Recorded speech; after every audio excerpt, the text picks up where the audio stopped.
Nous avons chacun notre propre perception de la réalité. Il suffit parfois de faire un pas de côté pour faire évoluer le regard que nous portons sur nous-mêmes, sur les autres et sur le monde. C'est ce qui m'a conduit à créer le podcast Il y avait une fois. Je suis Sophie et je partage avec vous mes découvertes et mes rencontres pour mieux vous connaître, mieux vous comprendre et questionner votre point de vue. Si ces thématiques vous intéressent, je vous invite à vous abonner sur votre plateforme préférée. Bonjour à toutes et à tous. À l'occasion de la semaine de la sensibilité qui a lieu du 11 au 19 janvier 2025, j'ai réalisé une mini-série en collaboration avec Saverio Tomasella, docteur en psychologie, psychanalyste, chercheur, auteur de nombreux ouvrages et créateur de la Journée mondiale de la sensibilité, qui a lieu chaque année le 13 janvier. Dans ce 4e épisode, je vais vous parler de la manière dont j'ai enfin accepté mes émotions comme étant légitimes. Auparavant, j'avais tendance à minimiser ce que je ressentais ou à porter un jugement sur mes ressentis, comme si c'était bien ou pas bien de ressentir telle ou telle émotion. Imaginons que nous ressentions de la jalousie ou de l'envie face à une personne que nous apprécions. Ce type d'émotion peut parfois nous déstabiliser. Elles peuvent nous sembler pas convenables, voire interdites. On peut même parfois s'en vouloir de les ressentir, comme si c'était une trahison envers l'affection ou l'estime que nous portons à cette personne. Mais en réalité, ces émotions ont un rôle à jouer.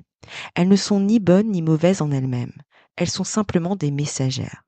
Ressentir de la jalousie, par exemple, peut nous inviter à regarder ce que nous valorisons chez l'autre, ou peut-être ce que nous aimerions davantage développer chez nous.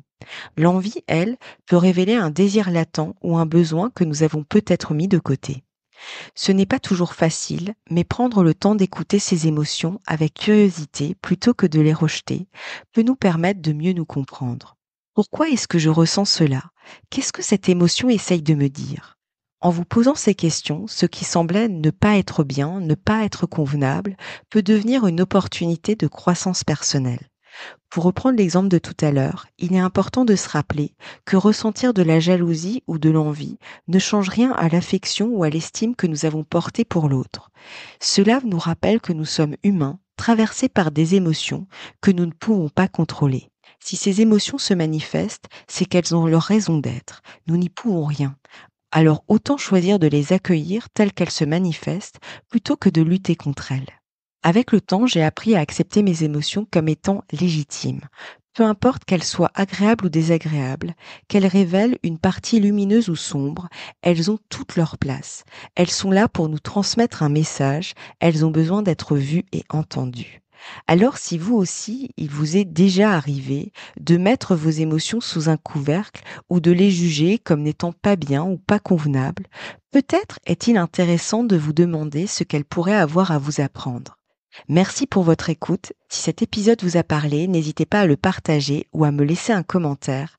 Je vous donne rendez-vous demain pour un nouvel épisode où Saverio Tomasella vous parlera de l'importance de revenir au corps et aux sensations. À demain.